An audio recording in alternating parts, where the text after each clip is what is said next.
Terima kasih klik video ini dan jangan lupa subscribe.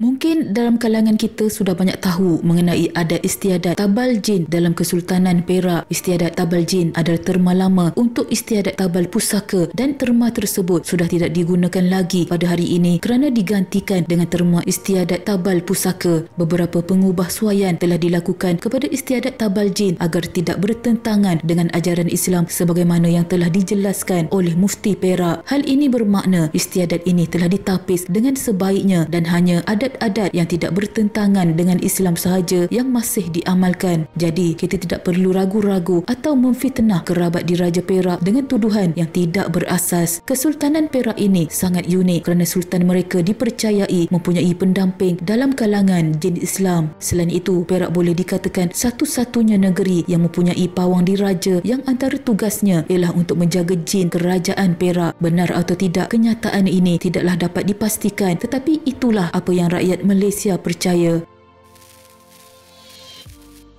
Sejak Sultan Muzaffar Shah ingin ditabalkan di Perak, sudah ada jin yang datang mengganggu pelayaran baginda semasa menuju ke tanah besar Perak. Kesultanan Perak bermula apabila Tun Saban dan Nakhoda Kasim telah pergi ke Kampar untuk menghadap Sultan Mahmud Shah Melaka dengan tujuan untuk meminta salah seorang putera baginda agar dirajakan di negeri Perak. Permintaan mereka itu telah diperkenankan oleh Sultan Mahmud Shah dan baginda telah mengarahkan puteranya Raja Muzaffar berangkat ke Perak bersama dengan alat kebesaran kerajaan Melaka. Pelayaran mereka pada awalnya berjalan sangat lancar sehinggalah kapal mereka tiba di satu kawasan yang bernama Beteng Beras Basah. Ia dikatakan bahawa dengan tiba-tiba angin yang kuat telah melanda mereka dan kapal Raja Muzaffar itu pula tidak boleh bergerak. Pelbagai usaha telah dilakukan oleh mereka untuk menggerakkan kapal tersebut namun gagal. Raja Muzaffar akhirnya sedar bahawa apa yang berlaku itu mungkin merupakan perbuatan jin, lalu baginda telah membaca satu mentera. Menurut hikayat, selepas baginda selesai membaca mentera itu, tiba-tiba muncul seekor jin setinggi awan berkata kepada baginda, sekiranya tuanku hendak bersemayam dan memerintah negeri Perak, hendaklah tuanku buangkan mahkota tuanku ke laut. Baginda mengikuti nasihat jin tersebut dan membuang mahkota kerajaan ke laut. Laut yang bergelora sebelum ini akhirnya menjadi tenang. Kapal baginda pun sudah boleh berlayar seperti biasa. Rombongan tersebut mudik ke Beteng Beras Basah dan disitulah baginda ditabalkan sebagai Sultan Perak yang pertama. Tempat baginda bersemayam pula dikenali sebagai Tanah Abang. Sejak daripada itu, ia menjadi semacam adat bagi setiap Sultan Perak untuk datang ke Beteng Beras Basah untuk melengkapkan istiadat tabal pusaka serta bersiram tabal yang akan disempurnakan oleh pawang diraja. Pawang diraja ini bukan hanya terdiri daripada bomoh-bomoh dalam kalangan rakyat, tetapi ada juga pawang diraja yang terdiri daripada kerabat diraja. Antaranya ialah Raja Ahmad yang merupakan putera kedua Sultan Abdul Malik Shah. Beliau merupakan pawang diraja yang sangat masyhur serta sangat arif tentang benda-benda gaib dan makhluk halus. Dengan kebolehan yang dimilikinya itu, kekandanya Sultan Abdullah Muazzam Shah, Sultan Perak telah memerintahkannya untuk menjaga jin kerajaan negeri Perak. Menurut Jahid Siddiq, sebagaimana yang ditulis di dalam bukunya Berpawang dan Bersahabat dengan Jin, jin kerajaan dikatakan berada di Pulau Pangkur, manakala jin kerajaan Perak pula berada di Beteng Beras Basah. Semasa Raja Lumu datang ke Perak untuk ditabalkan sebagai Sultan Selangor yang pertama, Sultan Perak iaitu Sultan Muhammad Shah telah membawa baginda ke Pulau Pangkur untuk upacara mandi balai kerana dipercayai tempat tinggal jin kerajaan. Bermulanya dari kisah Raja Muzaffar di Beteng Beras Basah itu juga, upacara tabal jin telah dilakukan oleh Istana Perak secara turun-temurun.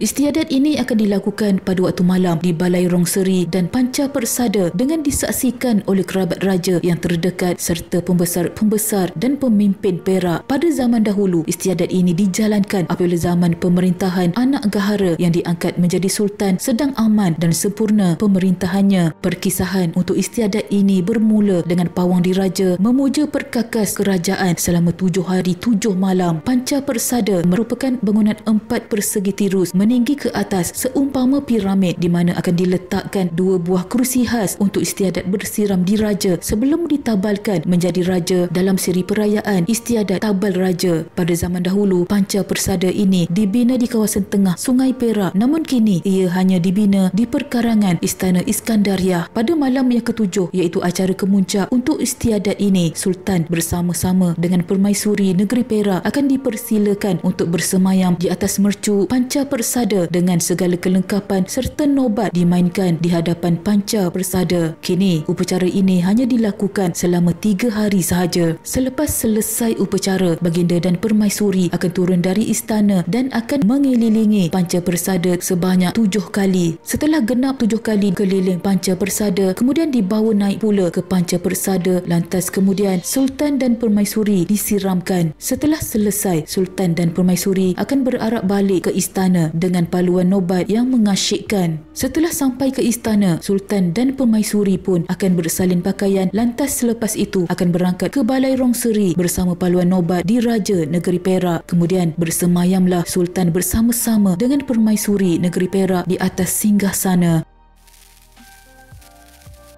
Jadi, bagaimana istiadat tabal jin ini boleh diubah suai? Usaha menghapuskan amalan kurafat dan syirik di Istana Perak telah dilakukan oleh Allahyarham Harusani Zakaria, Mufti Perak ke-8 ketika di awal tempoh pelantikannya sebagai mufti. Nama Harusani di negara ini tidak perlu diperkenalkan lagi kerana insan ini adalah orang yang paling lama menjawat jawatan mufti, iaitu sejak 1985 dan cukup lantang dalam menyuarakan pandangan. Malah tidak kurang juga yang menggelarkannya sebagai salah seorang mufti kontroversi di Malaysia. Beliau telah menghembuskan nafas terakhirnya pada 30 Mei 2021 selepas beberapa hari bertarung nyawa apabila disahkan positif COVID-19.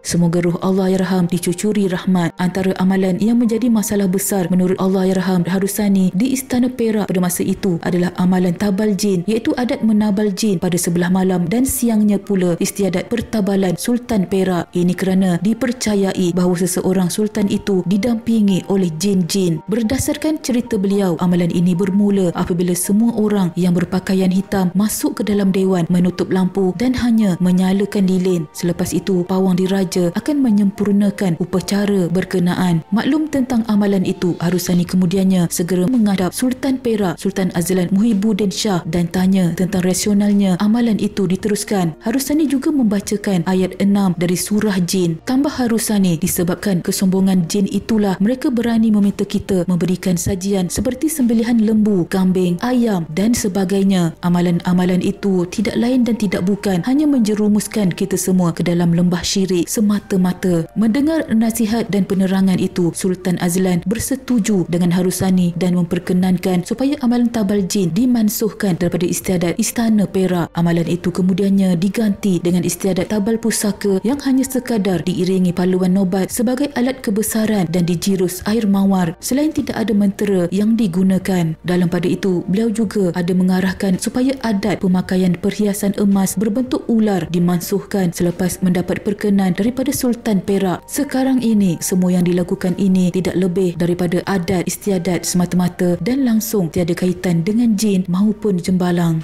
Sekian.